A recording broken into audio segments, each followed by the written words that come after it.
Bismillahirrahmanirrahim. Assalamualaikum warahmatullahi wabarakatuh. Bersua dalam berita perdana malam ini, saya Husin Ismail. Dan saya Nabila Hafizah Zainal Arifin. Berita-berita utama malam ini.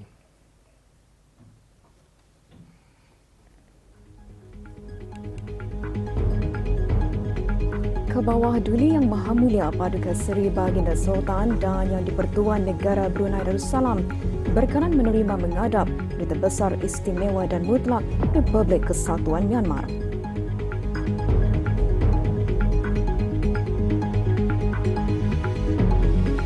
Duli Yang Teramat Mulia Paduka Seri Pangeran Muda Mahkota dan Yang Teramat Mulia Paduka Seri Pangeran Anak Isteri berangkat meninggalkan Australia setelah menamatkan lawatan rasmi selama 4 hari.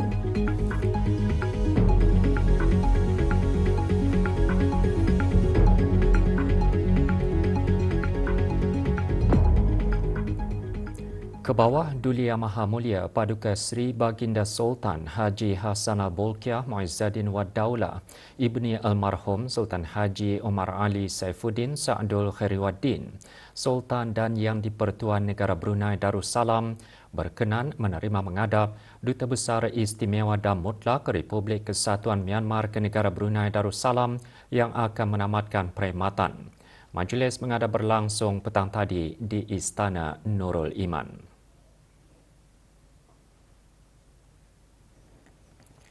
Ke bawah Duli Yang Maha Mulia berkenan menerima menghadap Tuan Yang Terutama U Sin U. Tuan Yang Terutama menyembahkan surat tauliah pelantikan ke hadapan Majlis Baginda pada 18 Oktober 2025.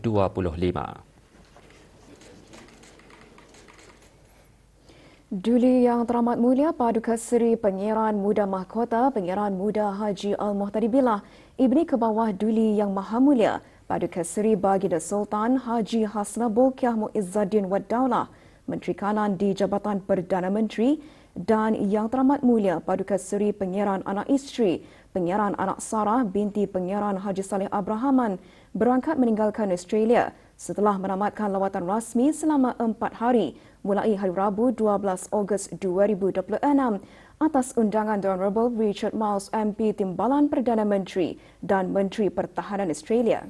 Berangkat mengiringi Duli Yang Teramat Mulia dan Yang Teramat Mulia ialah Yang Teramat Mulia Pangeran Muda Abdul Muntakim, Yang Teramat Mulia Pangeran Anak Munirah Madhul Bolkiah, Yang Teramat Mulia Pangeran Muda Muhammad Aiman dan Yang Teramat Mulia Pangeran Anak Fatimah Az-Zahra Raihanul Bolkiah.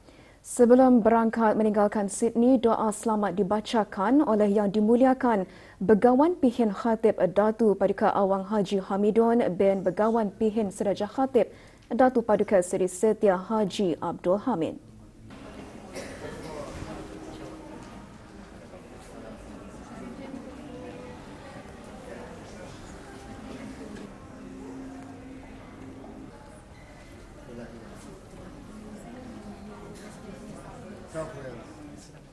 Hadir di lapangan terbang Sydney bagi menyembahkan selamat berangkat ke hadapan Majlis Duli Yang Teramat Mulia dan Yang Teramat Mulia ialah Major Jeneral Bersara Andrew Freeman, Strategic Advisor for Defence and Security, dan Tuan Yang Terutama Michael Hoy, Pesuruhjaya Tinggi Australia ke negara Brunei Darussalam.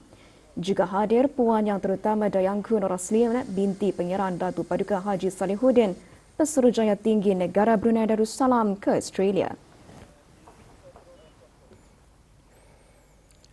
Bersempena bulan kelahiran junjungan besar Nabi Muhammad sallallahu alaihi wasallam, Balai Khazanah Islam Sultan Haji Hassanal Bolkiah mengadakan majlis berselawat.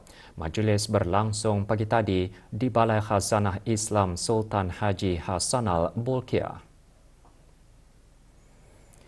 Hadir Yang Berhormat Pihin Datu Laila Raja Major Jeneral Bersara Datuk Paduka Seri Awang Haji Habib bin Haji Muhammad Yusof, Menteri Penyelaras bagi Keselamatan Negara, Menteri di Jabatan Perdana Menteri dan Menteri Pertahanan kedua.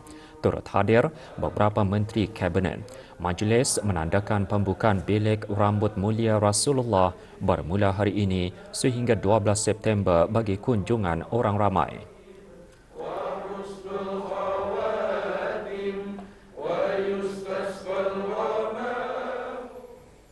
Dikir Maulid terus bergema sempena sambutan Maulid Nabi Muhammad sallallahu alaihi wasallam. Ikuti bahan beritanya selepas ini bersama dengan bahan berita lainnya.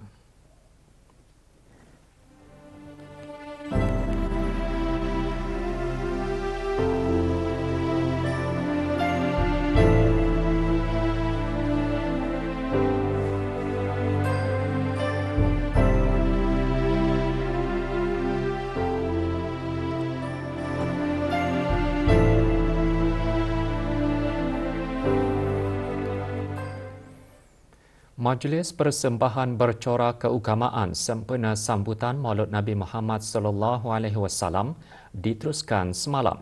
Rombongan dari Kementerian Pertahanan menyertai majlis berkenaan di Istana Nurul Iman. Hadir yang berhormat Pihin Datuk Laila Raja Major Jeneral Bersara Datuk Paduka Seri Awang Haji Halbi bin Haji Muhammad Yusof, Menteri Penyelaras bagi Keselamatan Negara, Menteri di Jabatan Perdana Menteri dan Menteri Pertahanan kedua, dan Major Jeneral Datuk Paduka Seri Haji Muhammad Hazaimi bin Bol Hassan, Pemerintah Angkatan Bersenjata di Raja Brunei. Antara pengisian majlis tazkirah dan dikir juga menyertai rombongan Jabatan Arah Agama Angkatan Bersenjata di Raja Brunei, Jamaat, Badan-Badan Persatuan Isteri-Isteri ABDB Bakti, Majlis Perundingan Mukim dan Majlis Perundingan Mukim Serasa, Jawatan Kuasa Tertinggi Belia dan Beliawanis Masjid Senegara serta Jabatan Pengajian Islam bahagian Sekolah Arab.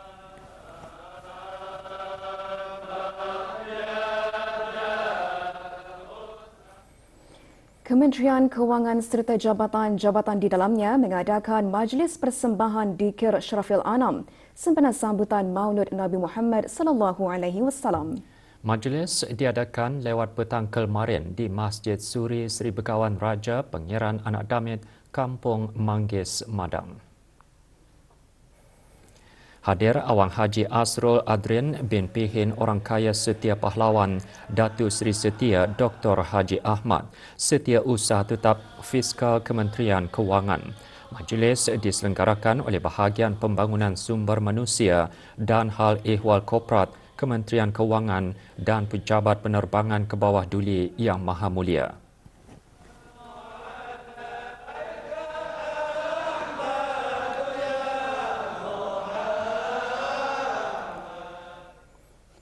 Sementara itu, rombongan Muslimah Masjid Raja Isteri Pangeran Anak Hajah Saleha, Kampung Rimba lewat petang kemarin mengadakan Majlis Dikir Maulud. Majlis berlangsung di Masjid Universiti Brunei Darussalam. Majlis sebagai tanda kesyukuran dan kecintaan terhadap junjungan besar baginda Rasulullah sallallahu alaihi wasallam di samping mengimarahkan masjid pada malam-malam sebelum tarikh kelahiran baginda. Majlis juga mengeratkan ukhuwah Islamiah dalam kalangan jemaah dan menggalakkan orang ramai untuk melibatkan diri dalam kegiatan keagamaan.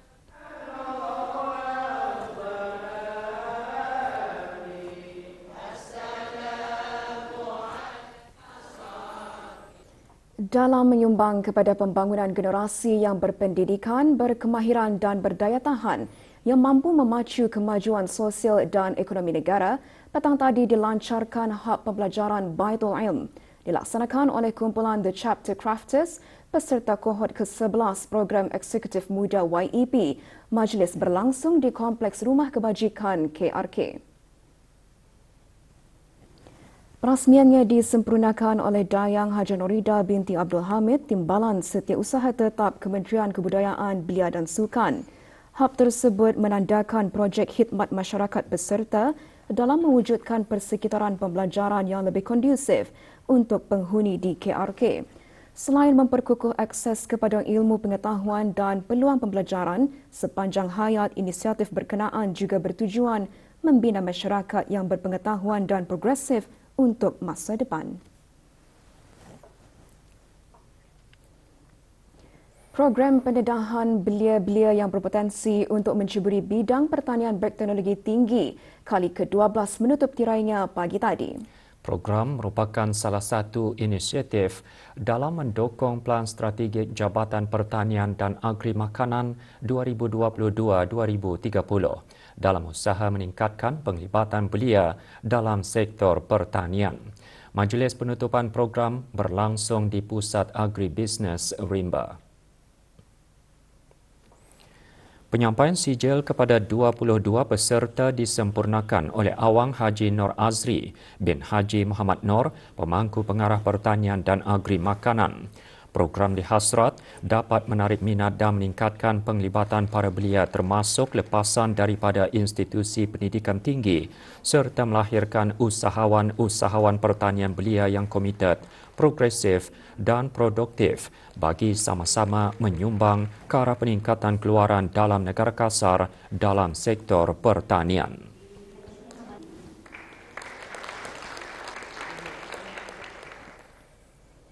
Dewan Bahasa dan Pustaka melalui bahagian sastra dan majalah mengadakan majlis pelantikan mentor dan penyerahan menti program Mentor Menti Kritikan Sastra 2026. Program menjadi wadah untuk meningkatkan pengetahuan dan kemahiran penulisan kritikan di samping membina hubungan profesional antara mentor dengan menti. Majlis berlangsung di Dewan Bahasa dan Pustaka. Hadir Awang Suib bin Haji Abdul Wahab, Pemangku Pengarah Dewan Bahasa dan Pustaka. Melalui bimbingan mentor, para menti akan diberikan pendedahan dan bimbingan dalam bidang penulisan kritikan sastra bagi memperkukuh ilmu, memperhalus pemikiran serta meningkatkan mutu penulisan mereka. Pengukayahan program dihasrat dapat menyumbang kepada perbentukan komuniti pengkritik sastra yang aktif dan berterusan serta memperkukuh budaya ilmu dan tradisi kritikan sastra di negara ini. Jabatan Pembangunan Masyarakat JAPIM, Kementerian Kebudayaan Belia dan Sukan memberi sokongan penuh kepada inisiatif kemasyarakatan yang dianjurkan oleh Frame Travel Services Sendirian Berhad menerusi program Frame 55th Anniversary A Flight to Remember. Ia diadakan sempena sambutan ulang tahun ke-55 agensi pelancongan berkenaan yang berlangsung di lapangan terbang antarabangsa Brunei. Pelancaran program disempurnakan oleh Dayang Fauziah binti Haji Muhammad Saleh, Pemangku Pengarah JAPIM. Program usaha murni Frame Travel Services Sendirian Berhad dan syarikat penerbangan di Raja Brunei ini memberi peluang kepada 114 kanak-kanak berumur antara 7 hingga 15 tahun yang berdaftar di bawah JAPIM menaiki pesawat dalam penerbangan khas untuk menyaksikan keindahan negara dari ruang udara.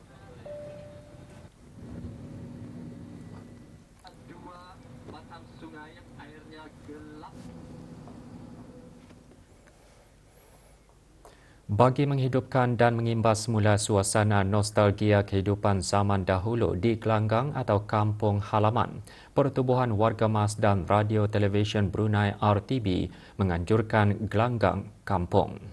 Program diadakan pagi tadi di Taman Peranginan Kampung Parit, Pangkalan Batu.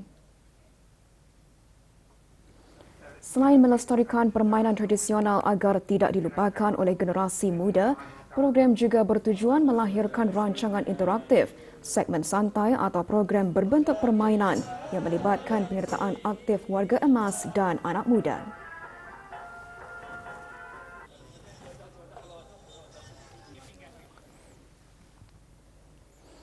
Inisiatif Kebajikan Sentuhan Ihsan Anjuran Majlis Perundingan Mukim MPM Brakas B diteruskan dengan kunjungan bagi menyantuni dan menziarahi beberapa keluarga anak yatim di mukim berkenaan.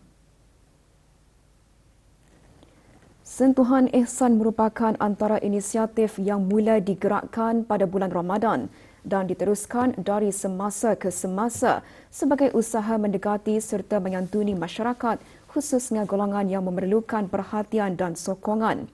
Inisiatif berkenaan turut mencerminkan usaha berterusan kepimpinan akar umbi dalam memperkukuh budaya pemedulian dan kebersamaan dalam kalangan masyarakat.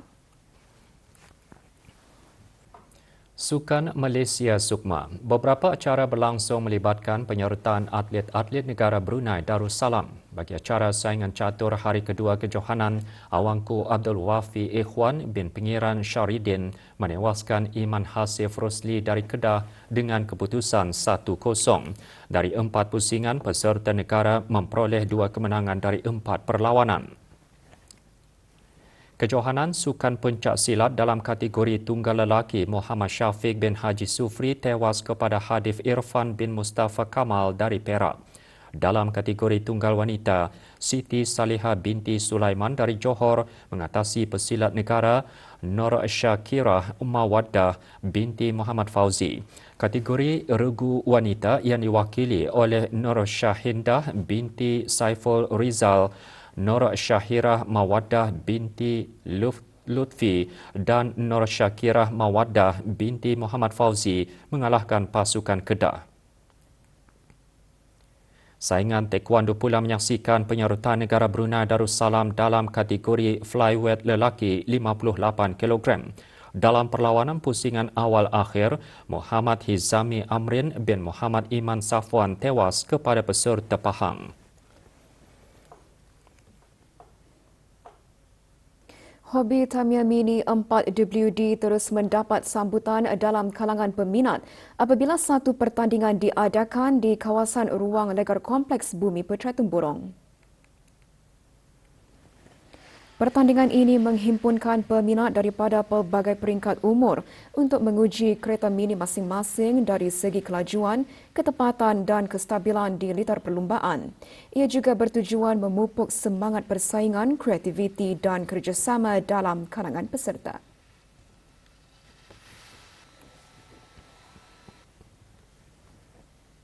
Boleh berkenalan sama semua tim-tim yang berada di Brunei dan di luar negara. Keramaian peserta lebih kurang dalam 100 peserta.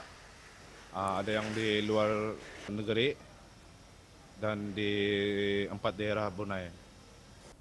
Perkembangan tu macam kalau boleh macam menarik minat lagi lah supaya ramai ahli-ahli yang bermain. Jadi dapat membuat komuniti yang besar macam di luar negeri. Cabaran yang paling besar, ia punya layout track tu, itulah cabarannya. Ia seperti macam tani mengawal kereta, tapi mesti laju. Kalau laju, tidak stable. Kebanyakannya adalah dari segi kos lah. Sebab dari awal sehingga sekarang, kebanyakannya ia akan sentiasa berubah. Ia punya skill, ia punya parts akan sentiasa upgrade. Jadi kita pun sebagai dalam dunia ini kita pun sentiasa akan upgrade.